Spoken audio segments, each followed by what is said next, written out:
हम डिस्कस करेंगे complete solution.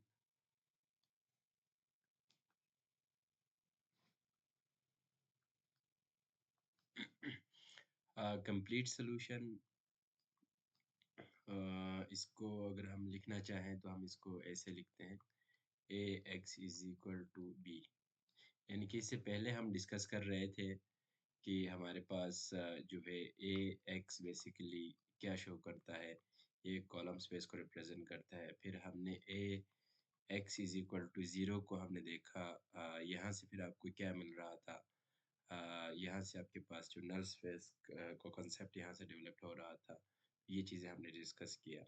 तो आज फिर हम जो ना हमारे पास जो है मैट्रिक्स होगा और ये हमारे पास वेट्स होंगे और ये फिर आपके पास टारगेट वेरिएबल गिवन होगा। ठीक है, लाइक अगर हाउस की प्राइस है, प्राइस आपके पास गिवन होगा और उसके साथ हाउस की फीचर्स या हाउस की जो साइज़ है या फिर उसके नंबर ऑफ बेडरूम्स या हाउस की एज है, उसकी करस्पॉन्डिंग उसकी प्राइस गिवन होगी।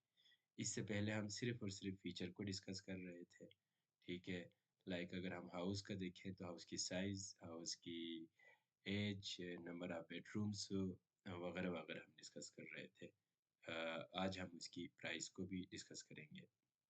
या फिर आप इसको यूँ समझ लें, अगर हमारे पास किसी भी चीज़ का फीचर्स आपके पास गिवन है और उसके साथ उसकी जो रिस्पॉन्स वेरिएबल है वो भी आपके पास गिवन होगा। ठीक है, तो अगर हम मशीन लर्निंग या डेटा साइंस की लैंग्वेज में अगर हम बात करें तो बेसिकली आपके पास क्या होगा, ए थीटा होगा। थीटा बेसिकली आपके पास वेट है, इज इक्वल टू बी होगा। अब मैंने थीटा इसलिए लिखा है क्योंकि यहाँ पे अगर हम एक्स लिखें तो एक्स और फीचर का के सिंबल्स का कंफ्यूजन हो जाता है, इसलिए मैंने एक्स की जगह पे थीटा लिख दिया। ठीक हो गया। अब इसमें क्या होगा, इसमें ये होगा हमारे पास जो थीटा होगा यानी कि जो वेट्स होंगे, ठीक है, आपके मॉडल का जो वेट्स होगा बेसिकली स्प्लिट हो जाएगा। एक आपके पास थीटा पी आएगा, पर्टिकुलर सोल्यूशन कहते हैं, और एक आपके पास थीटा एन आएगा, इसको कहते हैं नल स्पेस। ठीक हो गया। तो अब ये जो बेसिकली आपकी जो मॉडल है, इस मॉडल में जो ना वेट्स जो हम निकाल रहा होता है, फिक्स करने की कोशिश कर रहा होता है। अगर आपके पास 4 फीचर हैं तो theta 1, x1, theta 2 x2 plus theta 3 x3 plus theta 4 x4। ठीक हो गया। अब इसमें जो कोफिशेंट्स हैं ये सारे, ये आपके पास क्या है, आपकी वेट्स हैं। ठीक है, इनको हमने निकालना है। और ये जो x1 है, x2 है, x3 है, x4 है, ये आपके पास फीचर है। ठीक है, हम एक एग्जांपल से स्टार्ट कर लेते हैं। एग्जांपल 1, लेट सपोज हमारे पास 4 फीचर्स गिवन है। पहला फीचर आपके पास है 0 1 0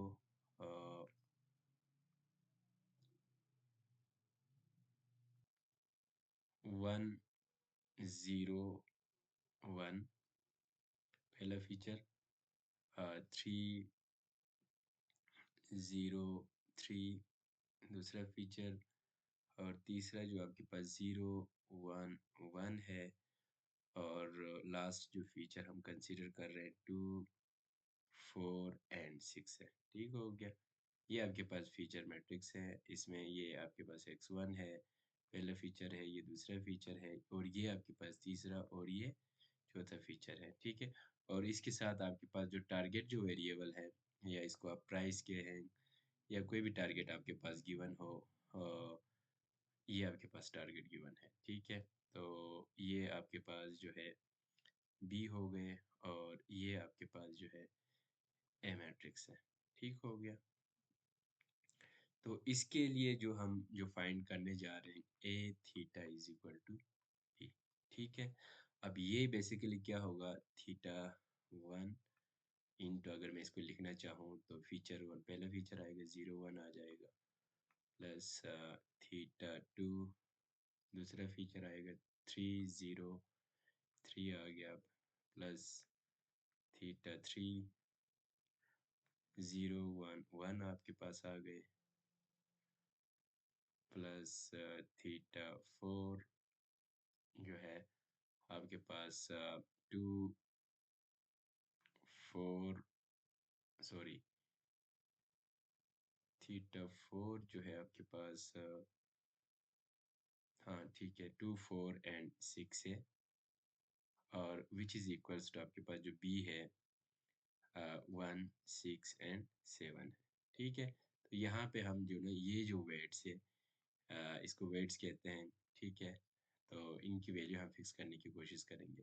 तो फिर आपके पास जो एक मॉडल आएगा y यानी कि ये b जो बेसिकली आपका y होगा target variable theta 1x1 plus theta 2x2 plus theta 3x3 plus theta 4x4 आपके पास होगा। ठीक है, अब इसको जो है हमने थीटा की वैल्यूज यहाँ से हमने फाइंड करना है।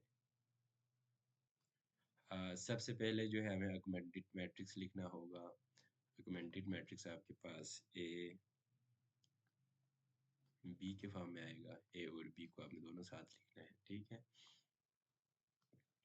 तो आपके पास जो आएगा ऑगमेंटेड मैट्रिक्स 1 0 1 3 0 3 और 0 1 1 है 2 4 6 है चौथा फीचर है और जो टारगेट वेरिएबल है टारगेट आपके पास जो है या इसको रिस्पॉन्स भी आप इसको कह सकते हैं ये आपके पास 7 है। ठीक है, तो हम इसके ऊपर रो ऑपरेशन अप्लाई करेंगे। रो ऑपरेशन अप्लाई करने के बाद इसको रिड्यूस इचेलॉन में यानी कि इसी जो ऑगमेंटेड मैट्रिक्स है इसको फिर हम जो ना आर डी में लेके आएंगे। ठीक है, आर आपके पास रिड्यूस इचेलॉन फॉर्म है, डी बेसिकली आपके पास जो बी है वो आपके पास डी है। ठीक है, तो यहाँ से फिर आपने रो ऑपरेशन अप्लाई करें तो फर्स्ट रो आपका एज इट इज आएगा 1 3 0 2 1 आ गया। ठीक है, यहाँ पे आपके पास ऑलरेडी 0 है तो इसको हम फिलहाल ऐसे रहने देते हैं। 6 आ गए, इसको 0 करना है तो यहाँ से फिर आप क्या करेंगे R3 से R1 को माइनस करेंगे तो फिर आपके पास क्या 1 माइनस 1 0 3 माइनस 3 0 और यहाँ से 1 आ गया 6 माइनस 2 आपके पास 4 आएगा और 7 माइनस 1 आपके पास 6 आएगा। ठीक है, हमने ये किया है यहाँ पर जो है हमने R3 में से R1 को माइनस कर दिया है। ठीक है, तो ये आपके पास आ गया। फिर हम इस स्टेप को मज़ीद आगे कर लेते हैं। इसमें हम क्या करेंगे इस रो को R3 को जो है R2 से माइनस कर देंगे तो ये मज़ीद सिंप्लीफाई हो जाएगा 1 3 0 2 1 आ गया 0 0 1 4 एंड 6 आपके पास आ गए। R3 में से R2 को माइनस करेंगे 0 माइनस 0 0 आ गया, ये भी 0 आ गया, ये भी 0 आ गया, ये भी 0 आपके पास आ गया। ठीक हो गया। अब यहाँ पे जो है आप पिवट्स कॉलम ढूंढें तो ये आपके पास पहला पिवट है। ठीक हो गया, इस रो में आपके पास ये आपके पास पिवट है। ठीक हो गया, इस रो में कोई पिवट नहीं। इसका मतलब ये हुआ आपके पास पिवट कॉलम, ये आपके पास एक पिवट कॉलम है और ये आपके पास एक पिवट कॉलम है। ठीक है, तो पिवट कॉलम में आपके पास x1 फीचर आ रहा है और x3 फीचर आ रहा है और x2 जो है x2 और x4 जो है आपके पास फ्री वेरिएबल में आपके पास आ रहा है। ये आपके पास फ्री में आ रहा है। ठीक हो गया, और ये आपके पास फ्री में आ गया और ये आपका मैट्रिक्स जो है बेसिकली आर डी में कन्वर्ट हो गया। ठीक है, अब यहाँ से जो है बेसिकली आपका जो है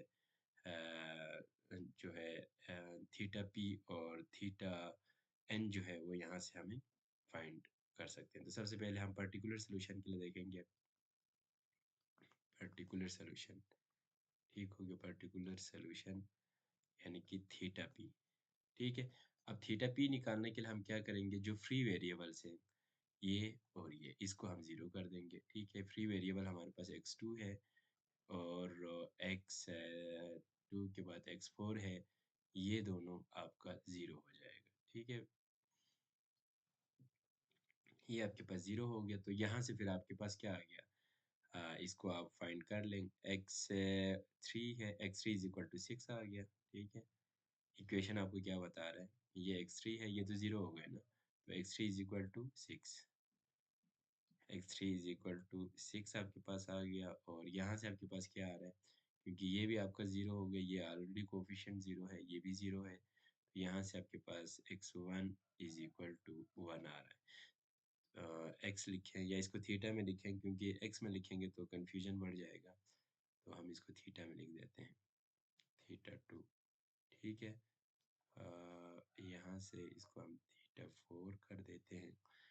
इसी तरह ये आपके पास थीटा 3 आ गया, ये आपके पास थीटा 1 आ गया। ठीक है, तो आपके पास जो वेट्स जो आ गए पर्टिकुलर सोल्यूशन के लिए, जो वेट्स आपके पास आ गए, एक्स 1 आपका, थीटा 1 आपके पास 1 आ गया, और थीटा 2 आपका 0 है, थीटा 3 आपके पास 6 है, थीटा 4 आपके पास 0 है। ठीक हो गया, तो ये आपके पास क्या है, थीटा पी है पर्टिकुलर।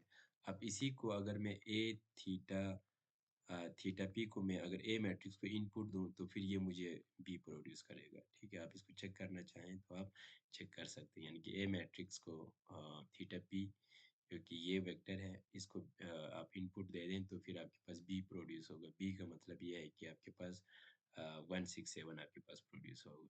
ठीक हो गया, अब हम जो ना इसकी ये पर्टिकुलर सोल्यूशन तो हमने निकाल लिया, अब हम इसके फ्री सोल्यूशन या स्पेशल सोल्यूशन जिसको कहते हैं, वो फिर हम निकालेंगे इसके। अब उसके लिए फिर हमें क्या करना होगा, हमारे पास यही है कि हमने ये देखना है ए थीटा इज इक्वल टू 0 हमने देखना है। ठीक है, और इसी को हम रिड्यूस करके आर थीटा 0 में हम लेके आएंगे, फिर वहाँ से हमारे पास जो है थीटा एन की वैल्यूज हमारे पास आ जाएगी। ए को आर में हम पहले से ही कन्वर्ट किया हुआ है, तो हमें दोबारा काम करने की ज़रूरत नहीं होगी।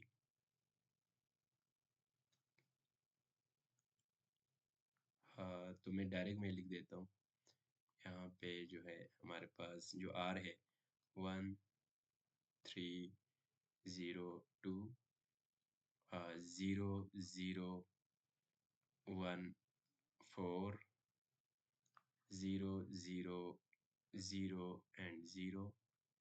ठीक हो गया, और यहाँ से फिर आपके पास जो है theta 1 theta 2 theta 3 and theta 4। ठीक हो गया, और ये बेसिकली आपको प्रोड्यूस करना चाहिए 0 0 एंड 0। ठीक हो गया, यहाँ से हम देखेंगे आपके पास जो फ्री वेरिएबल्स हैं, वो बेसिकली आपके पास ये फ्री है। ठीक है, ये फ्री है, x2 फ्री है, और x4 आपका फ्री है। ठीक हो, ये दोनों फ्री हैं। तो यहाँ से फिर हम क्या होगा, हमारे पास जो फ्री वेरिएबल थीटा 2 और थीटा 4 आपके पास फ्री है। ठीक है, तो हम यहाँ से ये करेंगे, थीटा 2 को मैं एक दफ़ा 1 पुट कर देता हूँ, थीटा 4 को मैं 0 पुट कर देता हूँ। ठीक है, तो यहाँ से फिर आपके पास इक्वेशन क्या बनेगा, ये आपके पास x1 है। ठीक है, ये x2 है, फीचर्स हैं, x3 है, x4 है। ठीक हो गया, तो यहाँ से फिर आपके पास इक्वेशन जो आएगा, इसमें जो है थीटा 2 थीटा 3। ठीक है, थीटा 3 आएगा, और थीटा 4 को हमने 0 पुट किया हुआ है, तो यहाँ से आपके पास आएगा, इस इक्वेशन से आपको क्या पता लग रहा है, थीटा 3 जमा थीटा 4 इज इक्वल टू 0। तो ये आपका पहले से ही 0 है, this implies that theta 3 is equal to 0 आ गया। यहाँ से इस इक्वेशन को आप लिखें, इस इक्वेशन को आप लिखेंगे तो थीटा 1 प्लस 3 थीटा 2 प्लस ये तो 0 हो गया, 2 थीटा 4 इज इक्वल टू 0। अब इसमें थीटा 4 को आपने ऑलरेडी 0 किया हुआ है, और यहाँ से आपके पास थीटा 2 1 है, तो यहाँ से आपके पास थीटा 1 जो है आपके पास -3 आ रहा है। तो इस तरह फिर आपके पास जो वेक्टर जो आ गया थीटा, जो स्पेशल सॉल्यूशन जो आपके पास आ गया, वो बेसिकली एक आपके पास ये आ रहा है, थीटा 1 जो है स्पेशल सॉल्यूशन का आपके पास जो आएगा -3 और 1, थीटा 2 आपने 1 किया था और इसके साथ फिर 0 एंड 0 आपके पास आ गया। ठीक हो, ये एक थीटा आ गया। इसी को अगर मैं सी से मल्टीप्लाई करूँ, कोई भी स्केलर से मल्टीप्लाई करूँ, वो सारे वैल्यूज़ भी बेसिकली अगर आप आपके ओरिजिनल मैट्रिक्स को इनपुट दें तो वो आपको 0 देगा। ठीक है? तो इसको मैं जर्नल लिखूँ तो मैं सी के साथ लिख दूँगा -3 1 0 0। ठीक है? सी एनी स्केलर है। सी क्या है आपके पास एनी स्केलर है। ठीक है? तो कोई भी स्केलर वैल्यू आप पुट करें तो इसी वेक्टर को आप अगर मैट्रिक्स को ओरिजिनल मैट्रिक्स को फीचर मैट्रिक्स के साथ इनपुट करें तो वो आपको 0 देगा। ठीक है? तो ये एक स्पेशल सॉल्यूशन आपके पास आ गए। दूसरा स्पेशल सॉल्यूशन में आप क्या करेंगे इसी को रिवर्स कर देंगे। ठीक है? थीटा 4 को जो है मैं 1 कर दूँगा और थीटा 2 को जो है हम 0 पुट कर देंगे। ठीक हो गया? थीटा 2 को हमने 0 पुट करना है तो यहाँ से अगेन वही चलें, यहाँ से आपके पास थीटा 3 है, theta 3 plus 4 theta 4 is equal to 0, theta 4 को 1 किया हुआ तो यहाँ से आपके पास थीटा 3 इज़ इक्वल टू आपके पास जो है -4 है, थीटा 3 इज़ इक्वल टू आपके पास -4 आपके पास आ गए और इसी तरह फिर इस इक्वेशन को अगर आप देखें तो x1 theta 1 plus 3 theta 2 plus 2 theta 4 is equal to 0। इसमें आपने थीटा 2 को हमने जो है 0 रखा हुआ है तो ये 0 हो जाएगा। थीटा 4 आपके पास जो है 1 है तो यहाँ से आपके पास थीटा 1 जो है बेसिकली आपके पास क्या आ रहा है -2 आ रहा है। तो इसी तरह आपके पास जो थीटा 2 जो है या इसको आप एस के साथ लिखें। ठीक है? स्पेशल सॉल्यूशन 1 और स्पेशल सॉल्यूशन S2 तो आपके पास जो आ गए -2 अ, थीटा 1 ये आ गया आपके पास, थीटा 2 आपके पास जो है 0 रखा हुआ है, थीटा 3 आपके पास -4 है और थीटा 4 आपके पास 1 है। ठीक है? तो ये आपके पास अगर इस वेक्टर को भी मैं गिवन मैट्रिक्स को इनपुट दूँ तो फिर ये मुझे 0 प्रोड्यूस करेगा। इसी को आप जर्नल फॉर्म में लिखें तो मैं कोई भी किसी भी स्केलर से मैं मल्टीप्लाई कर दूँगा तो -2 0 -4 एंड 1 ये आपके पास आ गया। ठीक है? तो इसी तरह फिर आपका जो सॉल्यूशन है कंप्लीट सॉल्यूशन जो होगा वो बेसिकली आपके पास क्या होगा theta p plus theta n होगा। ठीक है? तो थीटा p आपके पास क्या था? थीटा p हमारे पास जो था 1 0 6 एंड 0 ठीक हो गया और थीटा n आपके पास क्या था? थीटा n c को किसी भी स्केलर से मैं मल्टीप्लाई कर देता हूँ -3 1 0 0 है और प्लस का साइन d है और -2 0 -4 -4 एंड 1 है। ठीक हो गया? ठीक है? तो ये मेरे पास जो है कंप्लीट थीटा आ गया। अब इस सी और डी को आप कोई भी फिक्स वैल्यू आप रखें तो फिर का जो भी रिजल्टेंट आपके पास जो वेक्टर आता है ऐड करने के बाद उसको फिर आप गिवन मैट्रिक्स को इनपुट दें तो फिर आपके पास बी आ जाएगा। अच्छा इसमें जो है हमारे पास अगर मैं जो थीटा है, थीटा आपके पास हमारे पास जो आया था theta is equal to theta p particular solution और थीटा एन इसकी जो इन दोनों को ऐड किया करने के बाद जो भी वेक्टर हमारे पास आएगा अगर मैं इसको इस मैट्रिक्स को दे दूँ, इनपुट दूँ तो फिर मेरे पास ये आपके पास बी प्रोड्यूस करेगा जो राइट साइड पे है, ठीक है? तो हमारे पास जो मॉडल जो था उस मॉडल में जो मॉडल डेवलप करने की कोशिश कर रहे थे गिवन डेटा के लिए, ठीक है? तो हमारे पास क्या हुआ है theta 1 x1 plus theta 2 x2 plus theta 3 x3 ठीक है प्लस थीटा 4 x4 आपके पास आ गया ठीक है अब इसमें जो है हमारे पास जो फ्री वेरिएबल्स क्या आ गए थे फ्री वेरिएबल्स हमारे पास थीटा 2 और थीटा 4 हमारे पास फ्री वेरिएबल्स आ गए थे अब ये हमें ये सजेस्ट कर रहे हैं कि अगर मैं इन दोनों को ज़ीरो कर दूं तो मुझे एक यूनिक आपके पास वेट्स आ जाएगा ठीक है यानी कि अगर इनको हम ज़ीरो कर दें तो हमारे पास जो ओरिजिनल जो आपके पास जो मॉडल जो आपके पास आएगा x1 प्लस थीटा 3 एक्स3 इन दोनों फीचर से भी आपके पास जो राइट साइड पे जो बी है वो आपका प्रोड्यूस होगा।